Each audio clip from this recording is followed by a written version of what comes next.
What up, y'all? What up, y'all? Like, subscribe, comment, hit the bell for notifications. Welcome to the nation. I'm Monster Man Rocco. So, salute to the brother Nems, Mr. Bing Bong. I was on the Bing Bong bandwagon myself for a long time.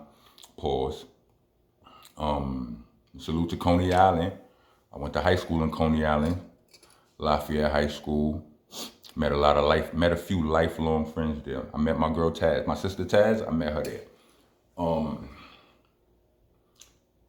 Nems told a story on his platform. He has a podcast where he interviews people on the street, and he interviewed Ghostface, and he told Ghostface a short story that I need to clear up. I'm just saying, it ain't true. It ain't true. And I'm not mad at Nems because I understand that photographic memory don't really exist. I mean, that's what, I watched a couple of shows with some smart niggas, experts and all that, and that's what they said. I believe it. Anyway, what he told Ghostface was, he was explaining to Ghostface how Coney Island ain't just an amusement park. Like, it's a hood, and a lot of hood things happen there.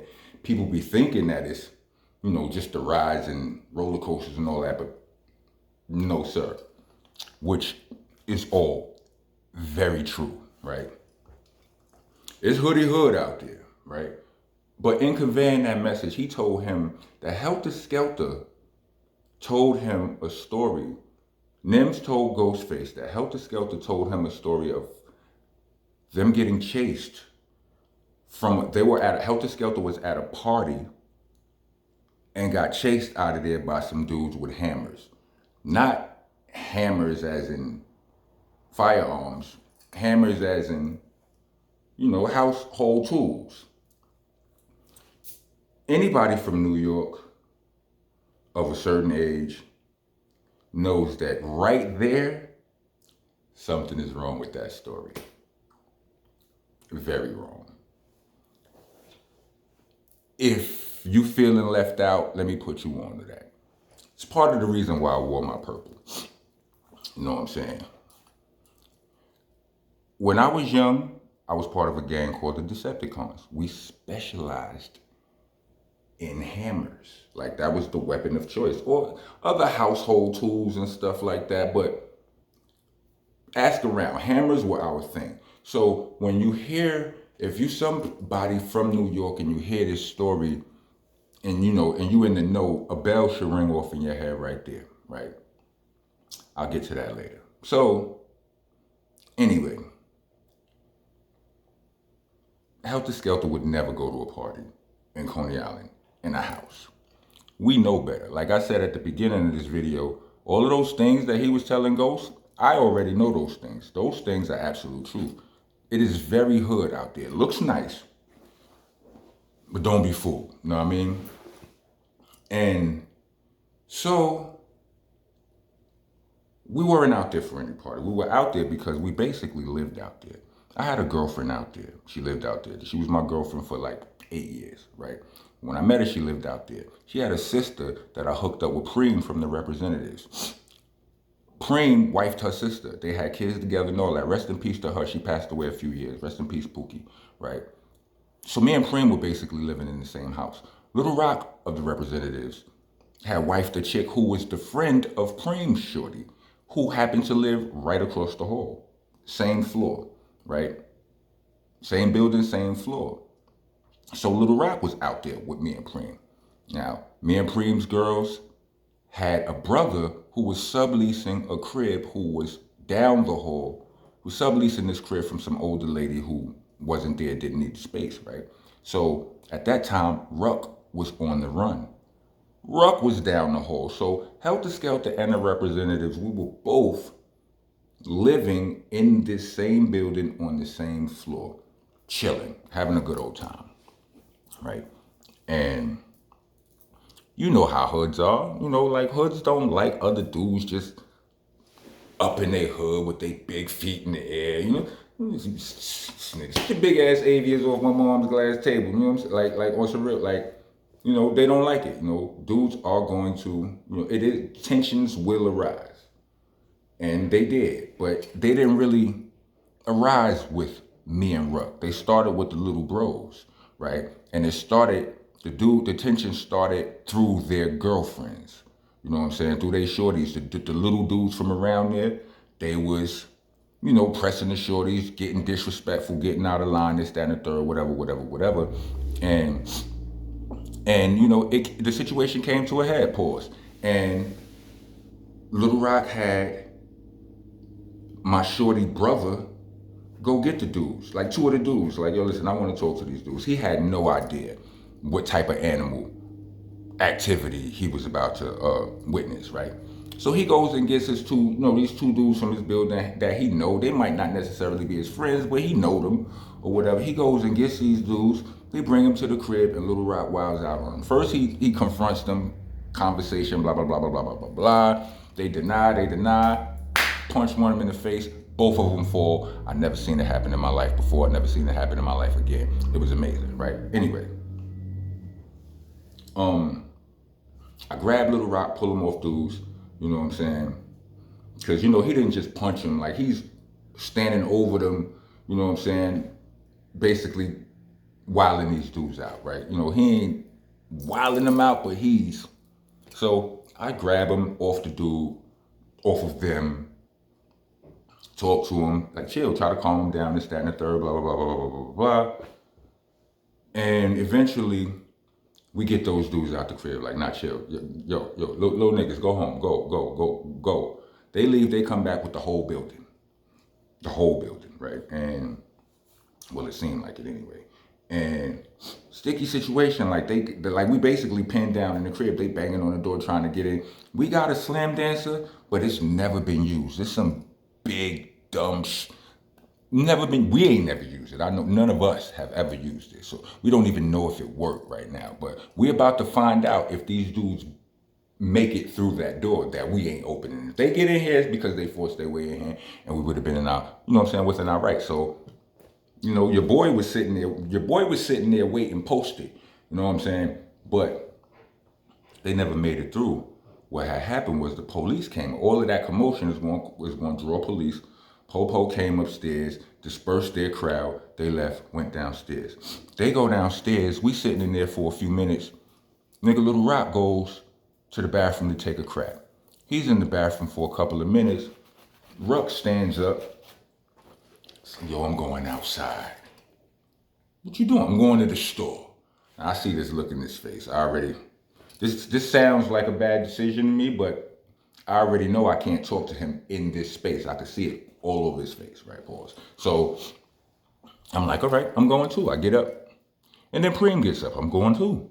Like I said, Little Rock is taking a crap, so we leave him, right? Because ain't no stopping Rock. He goes, we gotta follow, right? Go downstairs, we get on that elevator, go downstairs, walk out the building. Police are sitting there right in front of the building in their car, right? And we look at them, we look to our right, and we see the dudes, well, a bunch of them, about 10, 15 of them, they walking towards the store. We start walking behind them. Like, the police don't approach us, they don't say nothing to us, they don't know what we look like, you know what I mean? We never, you know what I'm saying? They never seen us. We start tailing the dudes. They turn around, like, they start noticing we behind them. Ruck yell at these dudes, like, yo, what up? Like, what's popping?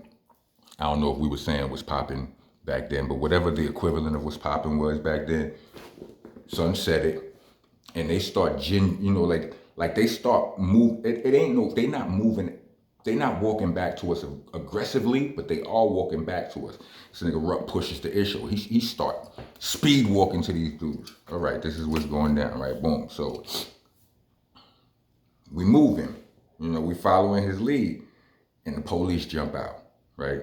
They jump out on us, and I stop, right? Preem stopped. I'm not sure what Ruck did, right? But in this moment, one of the dudes walks right up to us. He was one of the dudes who was in the crib getting fixed up, right? And he basically starts dry snitching. He yells, he looks at me dead in my face and goes, "Yo, Rock, why you let your little brother do that to me, son? Why you let?" I'm like, "Oh." I'm like, "You bitch!" I call this nigga all kinds of names. Tell him like, "I saved your life, and you don't get the right." And somehow or another, in that moment, Ruck got separated from us. Preem looks down the block. He go, "Yo." He like, "Yo, they got Ruck." I'm like, "Oh." So me and Preem just spin off. We leave dudes standing there and the cops standing right there. Ignore, just go. We get down there to Ruck. Well, as we get into Ruck, we notice dudes is like peeling off of Ruck. Running, running. Me and Preem running. We are literally jetting up the block looking at each other like, we can't believe, yo, these niggas is so bust. Like, we can't believe, like, they running? Like, it's just me and Son, and Son is down there fighting several dudes, like, tussling too, like, not squaring, like a tussle, right? So, several, not new several. You look up several now, I would say 4 or more. No, several, like 7 or more. Son down there tussling with the niggas, and we running down there, and we see these niggas just peeling off jetting. We calling these niggas all kind of soft. Every name in the book. We get there, it's one dude, and Ruck got him. And he like, "Yo, let me go." Ruck like, "I can't do that." Preem hit this dude. It sounded like, I promise, it sounded like sitcom, like action movie sound effects when it was so loud. Hit him, pop, ming this man. I'm like, "Yo," and I just pushed Preem aside. I'm like, "Yo, help Ruck. I got this dude." He was the biggest one there, so I felt that it was my business. I took my responsibility to give him all of the Ming Mao. So I'm in the process of beating the anti-lock brakes off of this dude, and I see somebody in my peripheral come running with what looks like a hammer, right? I'm going, working, bing, bing, bing, bing, right? And I see this, the dude swings this hammer, not a hammer, hammer. He swings the hammer, I weave back, grab the whole arm, throw that arm to the gate and to the floor. Threw it to the gate. The body fell to the floor. By the time the body hit the floor, I'm in the air, I'm in the air with the boots aimed at him, right? Stomped this dude about 4 times, and then Preem yells at me, "Yo, that's Little Rock." I said, "Oh." I grabbed this nigga by his legs, like his pants leg, and like his shoulder, like the shirt, his shoulder, and his leg, but just his clothes. And I lifted this dude straight up and turned him sideways till he was on his feet. And I'm like, "Yo, I'm sorry." He was like, "Don't worry about it. It was me." And kept going.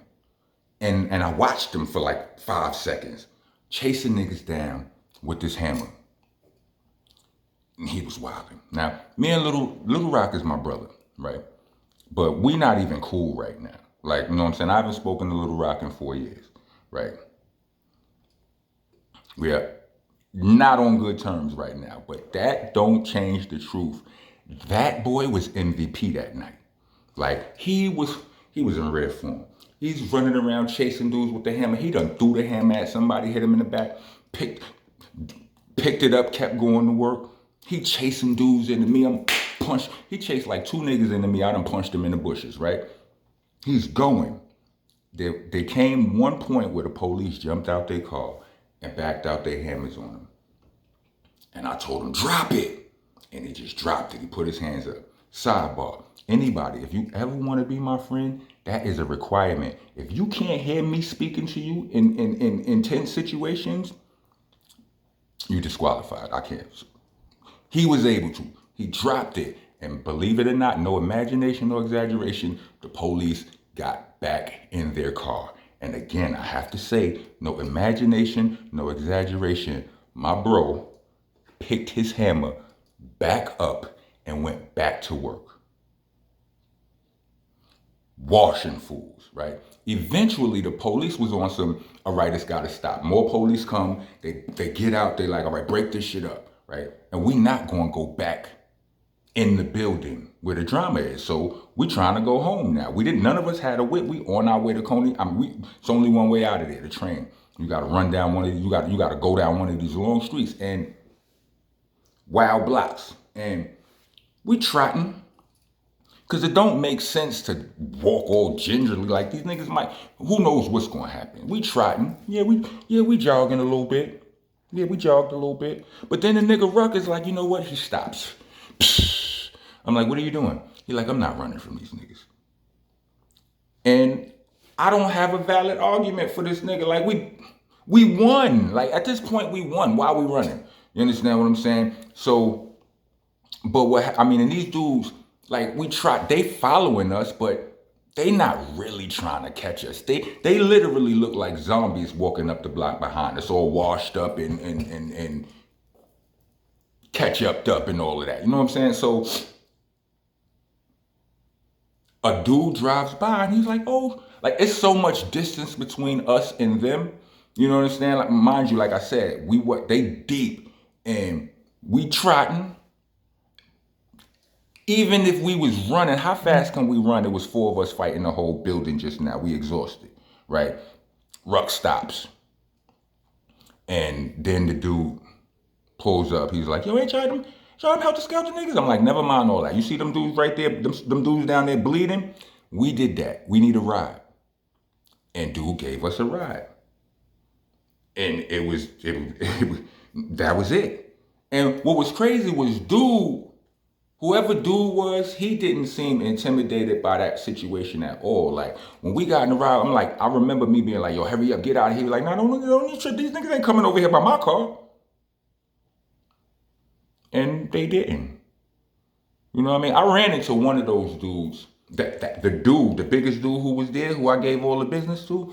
I ran into him in Fort Greene. He was the only dude who wasn't from out there. He was actually from Fort Greene, and he was just in Coney Island business. And I think he might have got it the worst, because when Little Rock came over there and tried to hit me with that hammer, well, I thought he was trying to hit me. He was trying to hit him.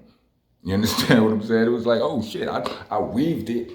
He hit his man. I grabbed the arm and did all. You understand what I'm saying? So he caught the bad end of it. Statute of limitations. He caught the bad end of it. I ran into him one day. I was in Fort Greene with this dude who I knew. But I didn't know this dude well. I probably shouldn't have been over there. But this nigga approached me. And he approached me on some rock. You remember me? You remember me? This is why a lot of niggas from rappers, celebrities from the hood be like, what? Like be foul. You understand? They treat the fans bad and all that. But that was the type of time he was on. And I'm like, he looked familiar, but I didn't know where I knew him from. I'm Rock the Rapper. You know what I mean? And I'm in Fort Greene. And then when he told me this situation, he told me, like, nah, I was the dude. He's like, your little brother hit me with a hammer and all that. I'm like, oh, word. And I bullshit you not. Fort Greene is another hood you don't play with. And I'm dolo. I'm with a dude that I don't really know that well and all of that. The boy was under pressure a little bit. But that nigga right there, like, literally, again, as I said before, hip hop saved me again. Because I'm going to treat every situation that presents itself as a threat. So I'm trying to figure out how, and I told them, I'm like, bruh, like, I'm like, my nigga, y'all whole building jumped us. What you expect to happen to you? This is what I said to him, right? Like, you got what you got, right? But the little niggas from Fort Greene was like, yo, stop over here, yo, son. Stop acting like you like that for Rock for Help. Stop acting like fronting like you like that for Rock from Help to Skelter. You ain't like that, and they got that literally hip hop. It's like, now that's Rock from Help to Skelter. You over here, whatever. Stop fronting. Get out of here. He wasn't even like that. He had me fooled for a little second, but what did he want me to tell him? The story was a story. Yeah, it happened, but what you want me to say? It was 30 of you niggas. If you should have got worse. But anyway, so that's what actually happened in that story. You know what I mean? I'm not here to, this ain't to shit on Nems.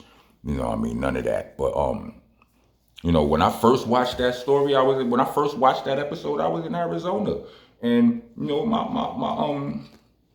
my daughter is she watching, she's sitting there. She can't be thinking niggas chased her daddy. and her Uncle P and all of that. Nah, that's not. I just wanted to clear it up and all of that. You know what I'm saying? Salute to Nems, salute to Coney Island. In the words of the greatest purple one, Prince, this story is never meant to cause you any sorrow. That's the Nems into Coney Island. Never meant to cause you any pain, pain, pain.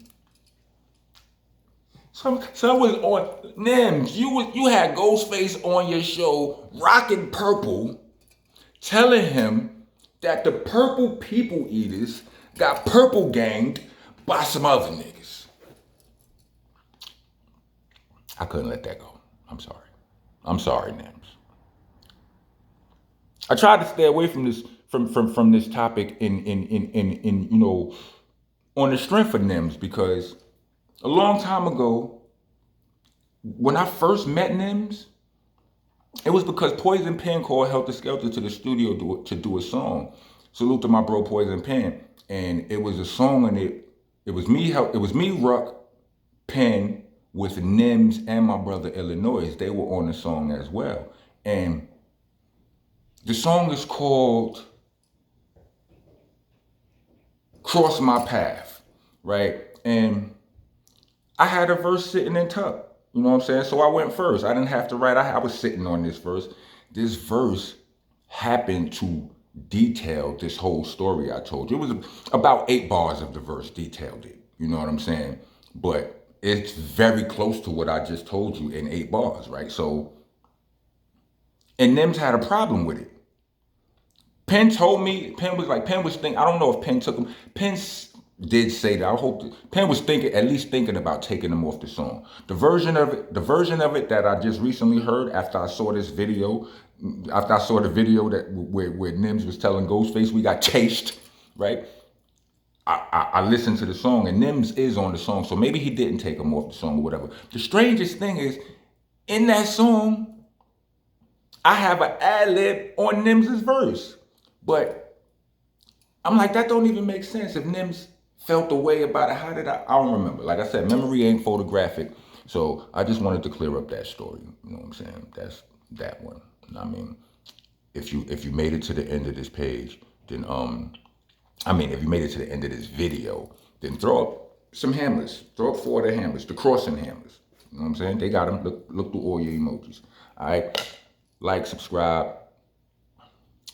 Hit the notification and all of that. Rock on, rock, go on.